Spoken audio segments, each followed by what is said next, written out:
Imagine a country where the average woman outlives the average man by almost 7 years. Right. A place where basically every young girl is guaranteed to finish secondary school and where the maternal mortality rate is so astonishingly low that it puts the wealthiest superpowers on the planet to shame. It really does. You look at that profile and you'd naturally assume, well, women are running this country. Oh, absolutely. You'd think they'd dominate the parliament, command the labor force, hold the actual levers of power. But they don't. No, they don't at all. In fact, their political representation is actually below the global average. It's a really profound contradiction.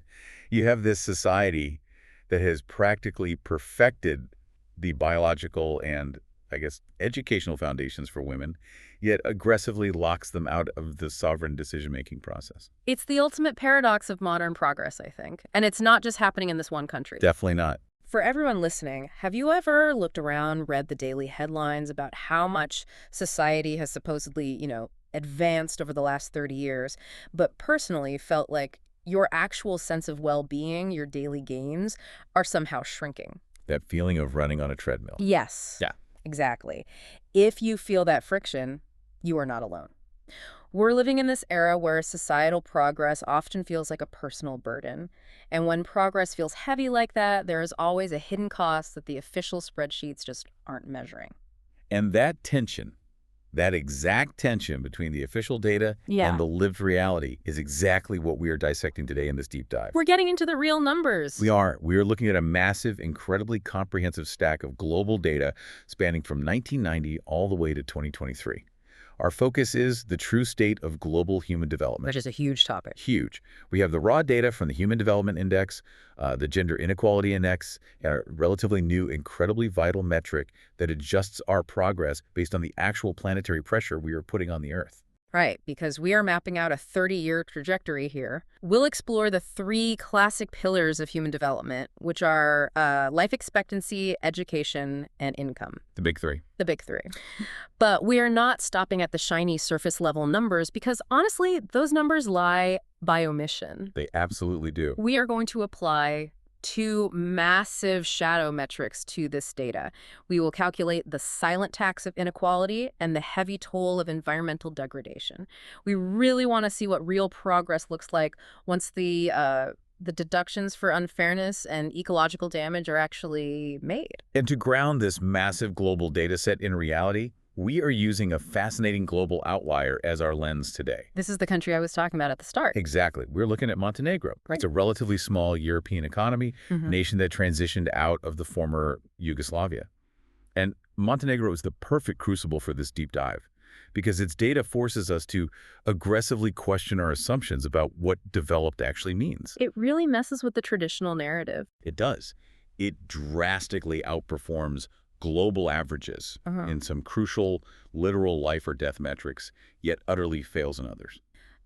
So whether you analyze global socioeconomic trends for a living or you are just someone listening who is trying to figure out why the modern world feels, simultaneously miraculous and completely exhausting, this deep dive is for you.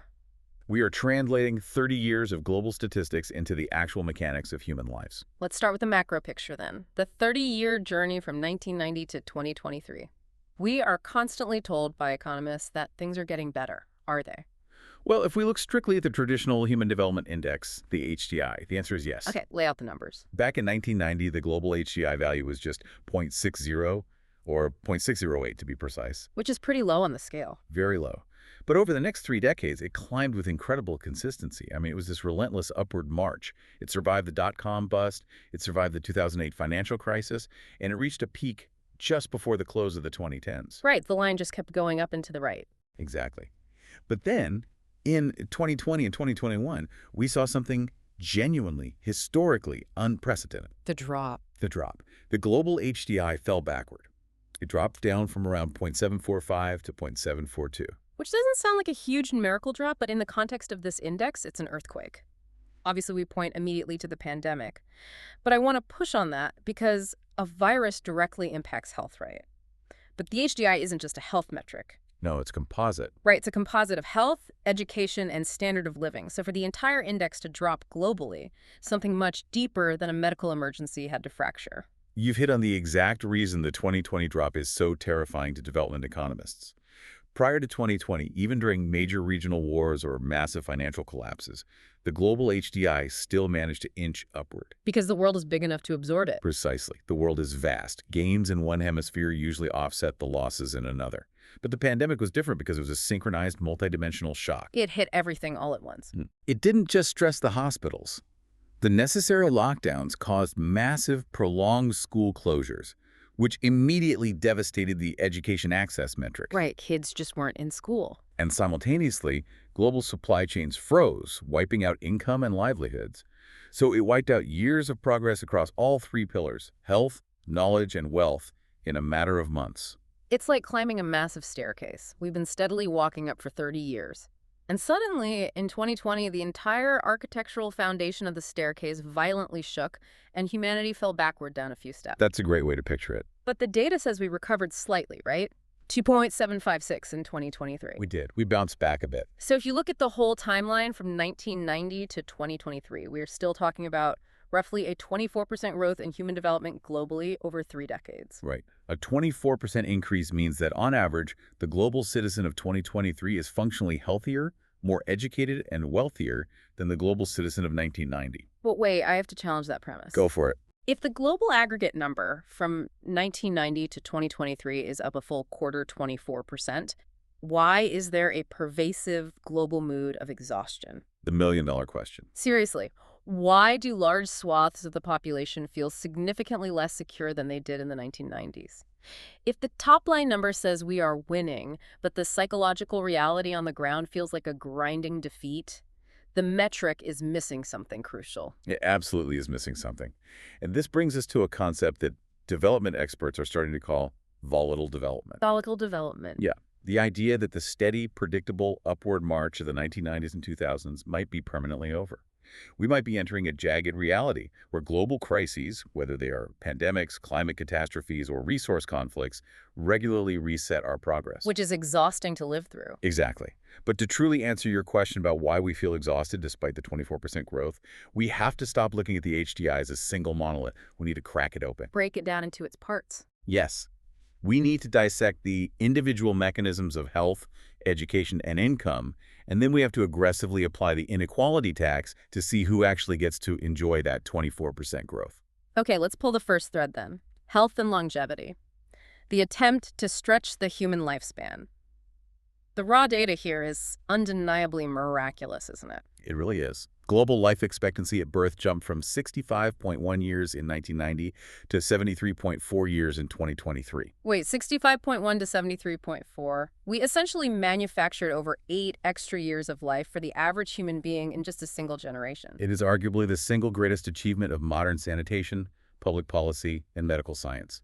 Period. But this is exactly where the global averages start to obscure the real story, and where our case study of Montenegro becomes so illuminating. Right, because Montenegro operates on a completely different baseline. What were their numbers? In 1990, their life expectancy was already 73.8 years. Wait, hold on. So Montenegro in 1990 had a higher life expectancy than the global average does today, 33 years later. Yes.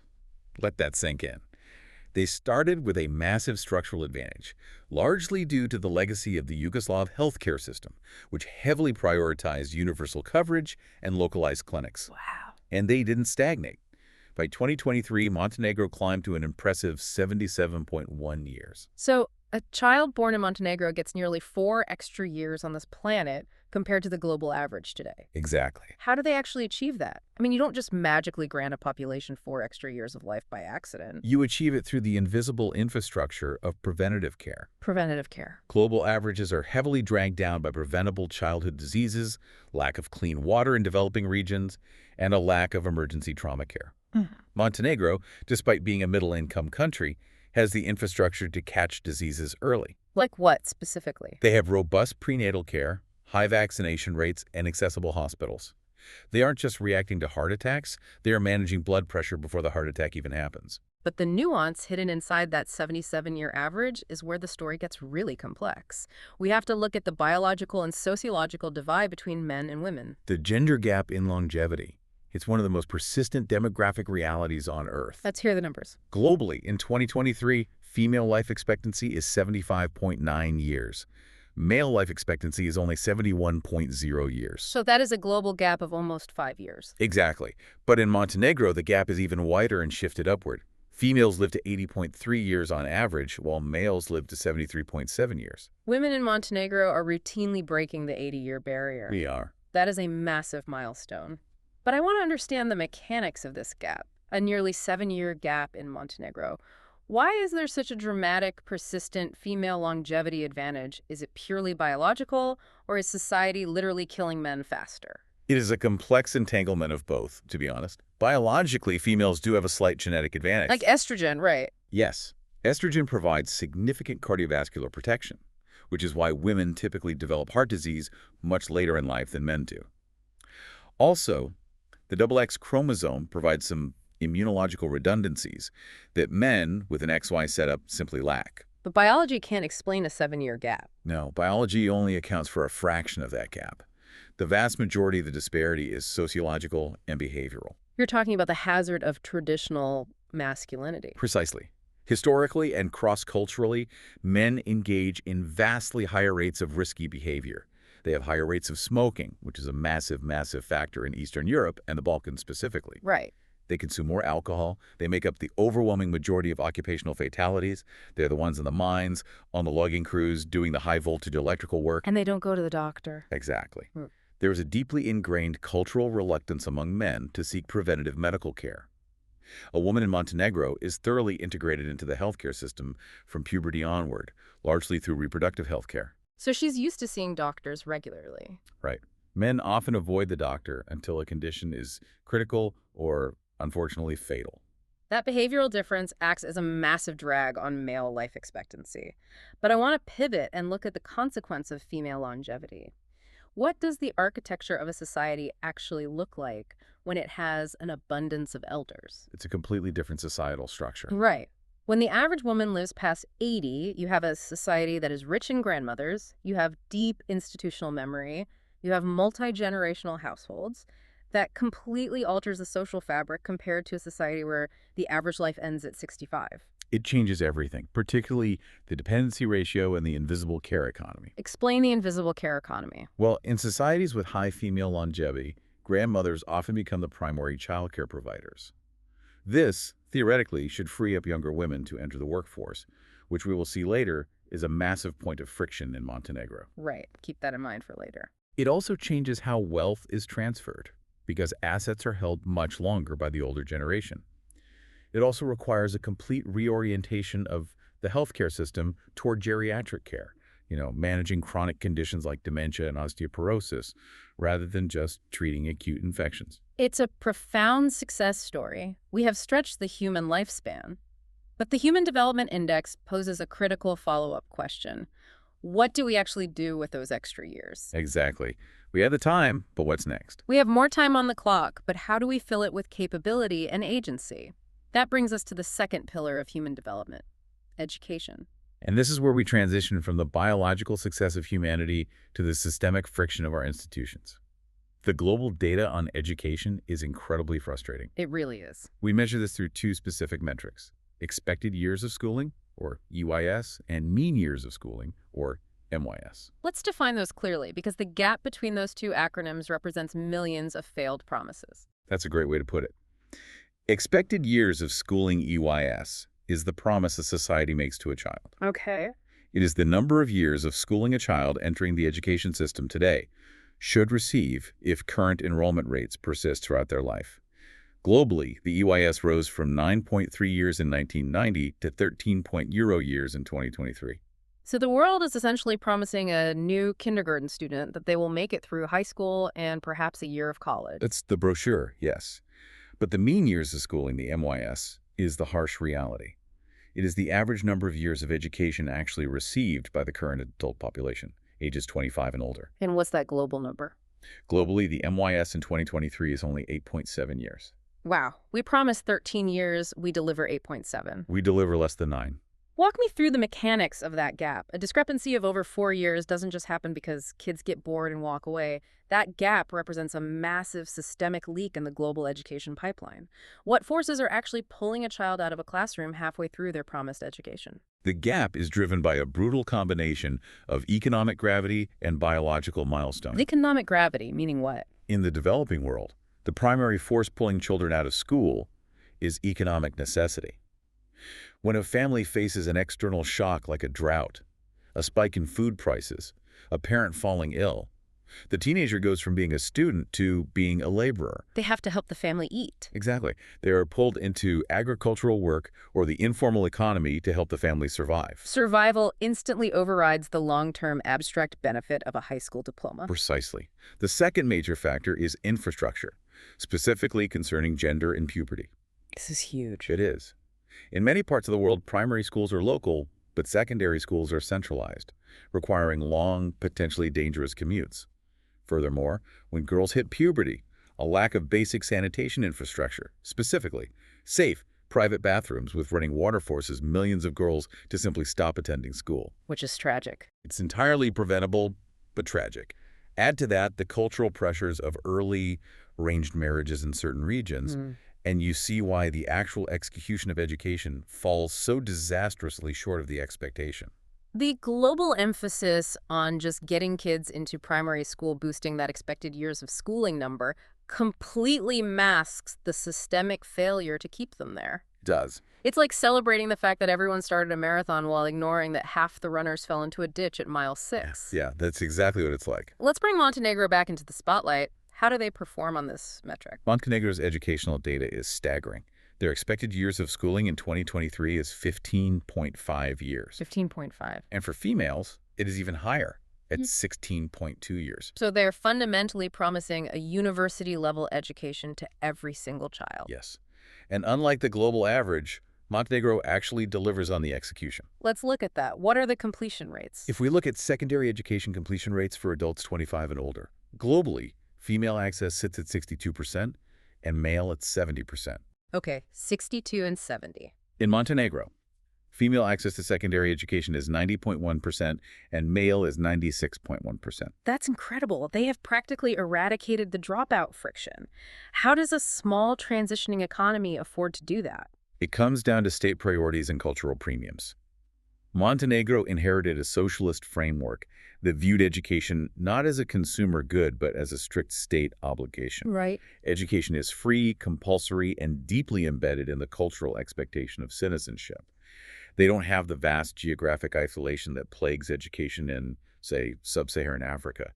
And they have the sanitation infrastructure to ensure puberty doesn't derail a young woman's academic career. Nearly universal secondary education fundamentally rewires a nation's workforce. You aren't relying on low-skill manual labor. You have a population capable of managing complex logistics, engaging in the service economy, and adapting to technological shifts. Exactly. It also creates a massive positive feedback loop for public health, doesn't it? An educated population simply makes drastically different choices about nutrition, prenatal care, and family planning. Everything is connected. This educational bedrock is a major driver of Montenegro's high HDI ranking. They rank around 48th globally, and it is largely because their populace is both long-lived and highly knowledgeable. So humanity is living longer, and we are learning more. We have the time and we have the intellect. This naturally leads us to the third pillar of human development, the economy. The money. The money. How do we translate time and knowledge into a decent standard of living? We measure this primarily through gross national income, or GNI, per capita. Okay. The global economic growth over the 30-year period from 1990 to 2023 has been objectively immense.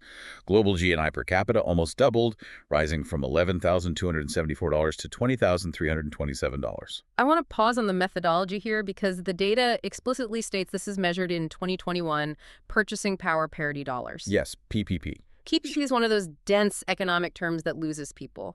Explain exactly how PPP changes our understanding of this wealth. It's not just a raw exchange rate. No, a raw exchange rate is useless for measuring actual human development. Right. If you earn $10,000 in New York City, you are living in severe poverty. If you earn $10,000 in a rural village in Southeast Asia, you might be the wealthiest person in the district. Makes sense. Purchasing power parity PPP adjusts the income based on what a standard basket of goods actually costs in that specific local economy. It measures the true utility of the money. So it levels the playing field. Exactly. So when we say the global average is $20,327, we mean the average global citizen has the purchasing power equivalent to someone spending $20,000 in the United States in 2021. Okay, so the global money supply adjusted for what it can actually buy has doubled. If you just look at that top line number, you would assume poverty has been eradicated and everyone is living comfortably. You would think so. But this brings us right back to the paradox we started with. The world is twice as rich, but the average person listening to this is still stressed, exhausted, and barely making rent. Where is the friction? This is the critical pivot of modern development economics. What happens when we adjust the shiny Human Development Index for the reality of inequality? Okay. We introduce a metric called the IHDI, the Inequality Adjusted Human Development Index. This is where we calculate the tax. How does this math actually work on the street? The math of inequality is brutally simple in its effect. If income, education, and health are heavily concentrated at the very top of a society, the mathematical average still looks fantastic. Right. If you put one billionaire and 99 people facing eviction in a room, the average wealth of that room is $10 million. But 99 people are about to be homeless. Exactly. The lived reality for 99% of the room is desperation. The IHDI penalizes a country's score based on how unevenly its health, education, and income are distributed. And what happens to our global progress when we apply this penalty? Globally, inequality results in an overall loss of roughly 22% of human development value. In 2023, the exact loss was 21.9%. That is a staggering deduction. We are talking about nearly a quarter of all human progress over the last 30 years being effectively walled off from the general public. Off, yes. All the wealth generated by the tech booms, the medical breakthroughs that extend life, the newly built universities, 22% of that value, it's functionally inaccessible to the average person because of maldistribution. It acts as an aggressive friction on human potential. You asked earlier why we don't feel the 24% growth in the global HDI. Yeah. This is the mechanical answer. Structural inequality immediately taxes 22% of that progress away from the bottom and the middle. For anyone listening who feels like they are running on a treadmill, this is the mathematical validation of your exhaustion. It's in the numbers. The societal numbers go up, the stock market hits record highs, the GDP expands, but your personal slice of the pie is stagnant or even shrinking against inflation because the distribution mechanism of society is fundamentally flawed. Wealth and capability are pooling at the top rather than irrigating the fields below. Beautifully said. Now let's contrast this massive global failure with Montenegro. Let's do it. Globally, the inequality loss is 22%. In Montenegro, the loss due to inequality is only 10.6%. That is less than half the global average. This is a fascinating anomaly because Montenegro's raw GNI per capita in 2023 was $22,026. Right. That is only slightly above the global average of $20,327.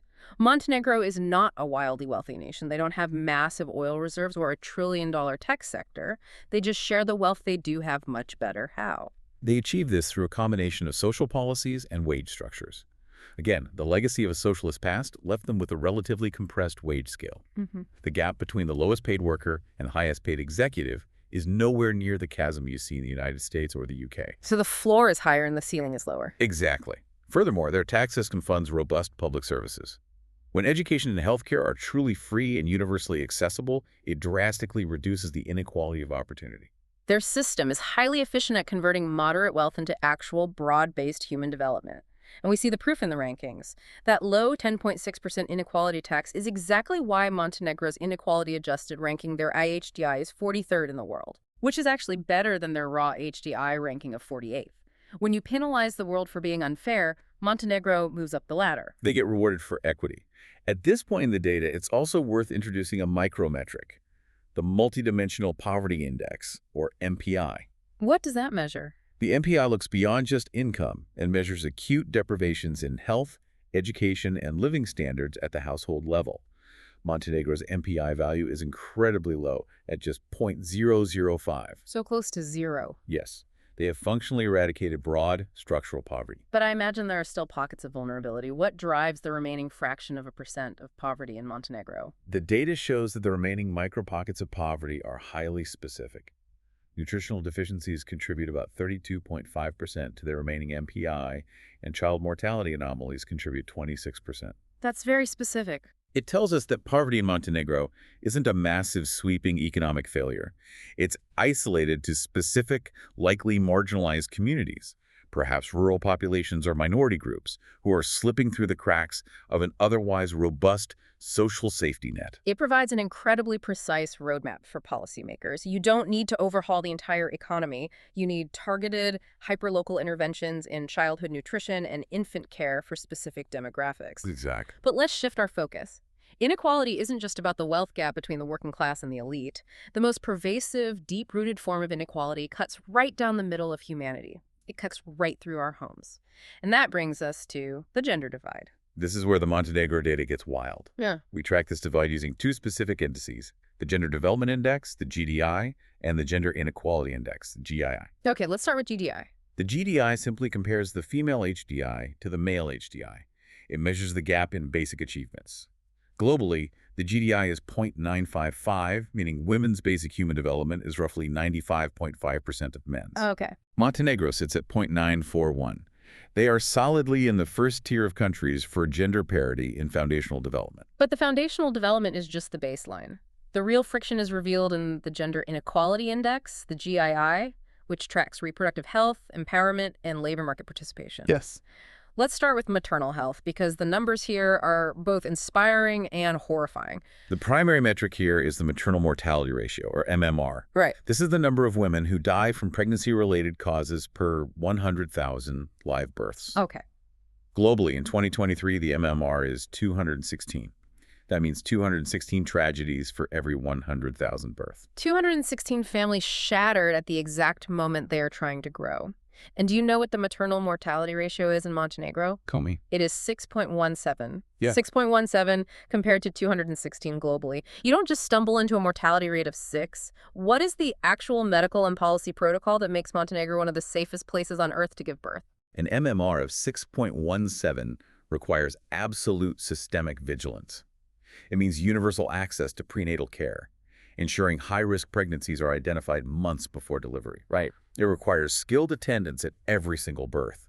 It requires localized clinics that can stabilize a hemorrhaging mother, paired with rapid emergency transport to centralized surgical hospitals. Montenegro treats maternal health not as a private medical issue, but as a sovereign priority. We see the same vigilance in the adolescent birth rate, don't we? We do. Globally, there are 39.1 births per 1,000 women ages 15 to 19. In Montenegro, it's just 9.4. They have given young women the education and the reproductive autonomy to delay childbirth until they are actually ready. Montenegro ranks 40th globally on the entire Gender Inequality Index, which is a massive achievement. They have effectively eradicated what sociologists call the sticky floors. Sticky floors. Yeah, sticky floors are the foundational barriers that keep women trapped in poverty and vulnerability. Poor health care, high maternal mortality, forced early marriage, and a lack of basic schooling. Montenegro has scrubbed the sticky floors clean. Their women are healthy, they are educated, and they survive childbirth. Which brings us to the twist. The glass ceiling. The glass ceiling. We have established that Montenegro has built a population of brilliant, healthy, highly educated women. They are living to 80. They are going to college for 16 years. Right. So you look at the share of seats in parliament held by women, and you expect to see dominance. And instead we see a stark asymmetry. Global female representation in national parliaments is 26.5%. In Montenegro, a nation that vastly outperforms the world in female health and education, female political representation is actually lower than the global average. Well, It sits at just 21.0% in 2023. And alarmingly, it's trending downward. They were at a peak of around 28% in 2019. this logic breaks my brain. We equip these women with world-class education. We ensure they have world-class health. We give them all the foundational tools of leadership. And then society completely refuses to hand them the microphone. You don't let them draft the laws. Why? What invisible barrier is keeping a highly educated Montenegrin woman out of the parliament? This is the textbook definition of the glass ceiling. It proves that institutional capability, health, and degrees does not automatically translate into political power. So what's stopping them? The barrier in Montenegro, and in much of the Balkans, is deeply rooted in traditional patriarchal norms that masquerade as modern political systems. The political parties themselves act as gatekeepers. Ah, the parties. Right, the candidate lists are curated by male-dominated party leadership. Women are often placed lower on the proportional representation lists, ensuring that even as the party wins seats, the men are the ones who actually enter parliament. It's a cultural resistance. Society deeply values women being healthy mothers and educated workers, but there is a visceral resistance to women exercising sovereign legislative power over men. Exactly. It's like building an incredibly powerful engine, putting it in a highly engineered chassis, and then refusing to give the driver the keys. Which forces me to ask, does this power asymmetry bleed out of the parliament and into the day-to-day economy? If they aren't passing the laws, are they at least running the businesses? Let's look at the labor market. We measure economic integration through the labor force participation rate.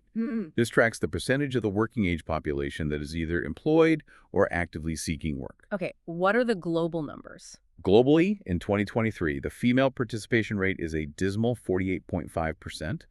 The male participation rate is 74.1%. That is a massive gap. It's over 25 percentage points.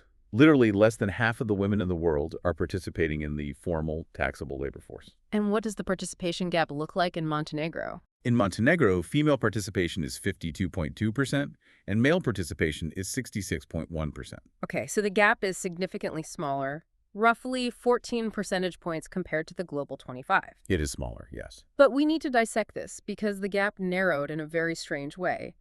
Female participation in Montenegro is slightly higher than the global average, 52 versus 48. Right. But male participation is drastically lower than the global average, 66 versus 74. Why are Montenegrin men dropping out of the workforce? And you don't usually see male participation rates plummeting in a developing economy. To understand this, you have to understand the specific chaos of a transition economy. Okay. When Yugoslavia collapsed, Montenegro transitioned from a socialist, state-planned economy heavily reliant on manufacturing and heavy industry to a privatized, service-based market economy. A massive shift. During that chaotic transition, massive state-owned enterprises went bankrupt or were stripped for parts. Tens of thousands of men, whose entire skill set was tied to obsolete heavy industry, suddenly found themselves unemployable in the new digital and service economy. So what did they do? They couldn't just vanish. Many were pushed into early retirement schemes engineered by the government to prevent mass social unrest. Others drifted into the informal sector, the untaxed, unregulated gray market of cash jobs, construction, and agriculture, which doesn't show up in official labor force statistics. Oh, I see. This structural shock pushed male participation artificially low. That explains the men. But we have a much more pressing question regarding the women. We have established that Montenegrin women have higher expected years of schooling than the men. They are highly educated. Very highly. Yet their labor participation is only 52.2%. They were still 14 points behind the men. If you are listening, think about your own workplace or industry. Montenegro is leaving nearly half of its most highly educated demographic sitting on the sidelines. Why are these women who hold secondary and tertiary degrees not in the office? Because of the unpaid care economy. A university degree does not exempt a woman from the cultural expectation that she is solely responsible for raising children, caring for the elderly, and managing the household. The grandmothers can only do so much. Exactly. If the labor market is rigid, if it refuses to offer flexible hours, affordable, localized childcare, or substantial paternity leave for men, highly educated women are forced to choose between a career and a family. And given the cultural pressures, they often drop out of the formal labor force. It's an astonishing misallocation of human capital. We spend 16 years educating a woman at the state's expense. She is perfectly healthy and capable, and then the economy refuses to accommodate her life, so her potential is confined to domestic labor. It's incredibly inefficient. It is a relay race where one runner is given elite Olympic training, but when the race starts, the officials simply refuse to let her carry the baton. It is an economic penalty that Montenegro and nations like it are willingly imposing on themselves. Full economic development requires full labor activation. So we have mapped the core trajectory. We've looked at the miraculous gains in health and education. We've deducted the massive cost of economic inequality. We've deducted the cost of gender disparities, the political glass ceiling, and the labor market friction. We've covered a lot. But there is one final, ultimate tax on our development that we must pay. And it's the one we've willfully ignored the longest. We have to look at the toll our progress takes on the Earth itself. For decades, the Human Development Index operated on a fundamentally flawed philosophical assumption. Hush was. It treated the Earth as an infinite resource pool from which we could extract without limit and an infinite garbage dump into which we could emit without consequence. Yeah. But in recent years, the UN introduced the PHDI, the Planetary Pressures Adjusted Human Development Index. This is where the bill finally comes due. How does the PHDI actually calculate the damage? It takes the standard HDI value of a country and applies a discount penalty based on two factors: the country's carbon dioxide emissions per capita and its material footprint per capita. Material footprint. Yeah, which is the sheer tonnage of raw biomass, fossil fuels, metal ores, and non-metallic minerals extracted to support that economy. What happens to our shiny global progress number when we factor in the reality of the environment? Globally, when we apply the planetary pressure adjustment, the HDI value drops by about 10%. 10%. In 2023, the difference was exactly 10.05%. To give you the specific context, global CO2 emissions per capita currently hover around 4.5 tons, or 4.536 to be exact. I want to focus intensely on this 10% penalty because it exposes the bitter, hypocritical pill of human development. It really does. Historically, the playbook for getting a high HDI has been singular. Burn fossil fuels. You want to build hospitals so your people live longer. Burn coal to forge the steel. You want to build schools to increase expected years of schooling. Burn oil to transport the materials. You want to increase GNI, extract millions of tons of raw ore. That was the only known path. Right. The 10% penalty proves that our current model of progress is literally cannibalizing its own foundation. It is the definition of a terminal system. We are borrowing heavily against the ecological stability of the future to artificially inflate the economic development of the present. It's exactly like taking out a massive high-interest credit card loan to renovate your house. You rip out the old walls, you put in a chef's kitchen, you build a beautiful extension. If someone looks at the house, our HDI, it looks magnificent today. But the debt. But the debt is compounding daily, and the interest rate on that debt is global warming, ocean acidification, and extreme weather volatility. Eventually, the bank forecloses and the house collapses. We have to figure out how to decouple human progress from carbon emissions. Can we look at Montenegro's credit card bill? Do they offer a way out? Montenegro presents a very compelling data point here. Their CO2 emissions per capita, based on production, sit at 3.717 tons in 2023. So the global average is roughly 4.5 tons, and Montenegro is sitting beneath that at 3.7 tons. Yet they maintain a very high human development ranking of 48th in the world. Yes, and that is a critical proof of concept for the future of development. How so? For a long time, orthodox economists assumed that achieving top-tier health, excellent education, and a decent standard of living strictly required hyper-emission levels, the kind of 15 to 20 ton per capita footprints we see in parts of North America or the petrostates in the Middle East. Right, the idea that wealth equals carbon. Exactly. Montenegro proves that you can achieve an 80-year female life expectancy, universal secondary education, and control inequality without being a hyper-emitter. But I want to push back on giving them too much environmental credit. Are they actually a green pioneer, or did their heavy industry just collapse in the 1990s, leaving them with a lower carbon footprint by default? That is a very fair critique. Much of their lower footprint is indeed due to the deindustrialization of their transition economy and a heavy reliance on a service sector anchored by tourism, rather than a conscious, high-tech pivot to renewable energy. So it's circumstantial. Partly. 3.7 tons is still a significant carbon footprint. They are still contributing to the global debt, and their HDI still takes a noticeable hit when adjusted for planetary pressures. However, structurally, it still demonstrates that decoupling high human development from catastrophic double-digit planetary pressure is mathematically possible.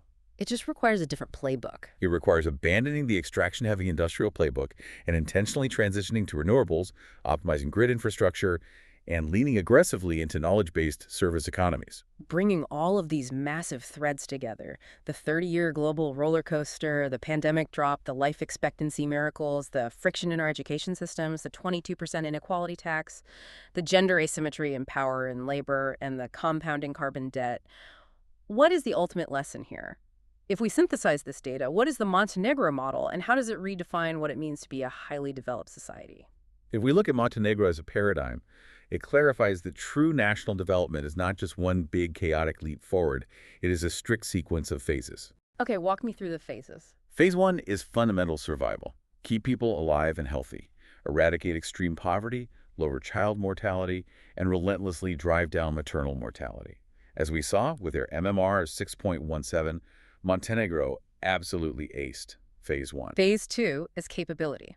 Educate the surviving population, guarantee universal expected schooling, and ensure high secondary completion rates regardless of gender. Montenegro aced Phase 2, promising nearly 16 years of education to its youth. Phase 3 is economic generation and equitable distribution. Build the GNI, but more importantly, keep structural inequality low so the wealth actually translates into broad societal well-being. And with an inequality loss of only 10.6% compared to the global 22%, Montenegro is executing Phase 3 highly effectively. But then we hit Phase 4, and Phase 4 is where the entire global project is currently stumbling. What is Phase 4? Phase 4 is the hardest part for any civilization. Phase 4 requires distributing power fairly across genders, shattering the cultural glass ceilings in parliament, and integrating highly educated women into the labor market. And doing it all while radically reducing the carbon footprint to achieve true sustainability. And Montenegro is struggling there. They are wrestling violently with Phase 4. They have built an army of brilliant, healthy women, but they haven't translated that demographic triumph into equal political representation or full labor activation. And while their carbon footprint is below average, they must still transition to a truly zero-carbon framework. For anyone listening to this deep dive, you can apply this exact four-phase sequence directly to your own life or your own career arc. Are you just blindly chasing top-line revenue, your personal GNI? Are you just trying to get the promotion or scale your business, completely ignoring the internal rot of burnout? A lot of people are. Or are you looking at the quality, the sustainability, and the equity of your personal growth? Are you maintaining your foundational health? Are you continuing to aggressively learn? Are you treating the people in your ecosystem fairly? Right. You can have a massive top-line salary, but if your personal inequality tax, your compromised relationships, and your personal planetary pressure, your chronic stress and exhaustion are too high, you won't actually feel successful. That is the perfect translation of the macro data to the micro experience. Human development, whether on a national scale or a personal one, is ultimately about the quality and resilience of the growth, not just the sheer velocity of the accumulation. So to wrap up this comprehensive analysis, the ultimate goal of human development is not the digital accumulation of gross national income. It is not just making the GDP line go up on a stock ticker. True development is the systematic elimination of the friction of inequality. It is the dismantling of the patriarchal glass ceilings that keep brilliant, capable people out of the rooms where decisions are made. It is the urgent easing of the crushing pressure we place on our planet's fragile ecosystems. Progress must be felt in the daily lives of citizens, not just measured on a macro spreadsheet. Exactly. When the official spreadsheet says you are 24% better off than you were in 1990, but your lived experience is characterized by exhaustion and precariousness, the spreadsheet is missing variables. Today, by looking at inequality, gender gaps, and planetary tolls, we put those vital variables back into the equation. And if I can leave our listeners with one final, entirely different philosophical angle to mull over. Please do. We spent this deep dive rigorously analyzing the last 30 years of data. We have defined the baseline of progress by how long we manage to keep our hearts beating, how many years we sit in a classroom, and how much purchasing power we accumulate. The standard metric. Right. But as we look to the horizon, as artificial intelligence and advanced automation begin to fundamentally eradicate the need for traditional human labor, what will the next 30 years measure? What if the Human Development Index of the mid-21st century tracks something completely unmoored from the industrial age? What is the ultimate metric of the future is time sovereignty? Wait, time sovereignty. Define that, because that feels like a radical shift in how we value a human life. Time sovereignty is the actual amount of free, unburdened, autonomous time a human being has to simply exist, to be with their family without economic anxiety, to engage in civic life, to create art, to simply rest. Wow. Right now, our health metrics measure how long we live, but our economic metrics demand that we surrender the vast majority of those extra years to the labor market. We measure the quantity of the hours, but we don't measure who actually owns them. That's haunting. If we eventually shift to measuring progress by our freedom from the clock, rather than our total output for the economy, how developed would our modern world really look? That is an incredible paradigm-shifting thought. If the diagnostic X-ray of society today reveals our wealth, our education, and our carbon footprint, the X-ray of tomorrow might just reveal the one resource we can never manufacture more of, our time. If you're listening, keep questioning the numbers around you. Look for the hidden frictions and demand progress that you can actually feel. Thank you for taking this deep dive with us. We will see you next time.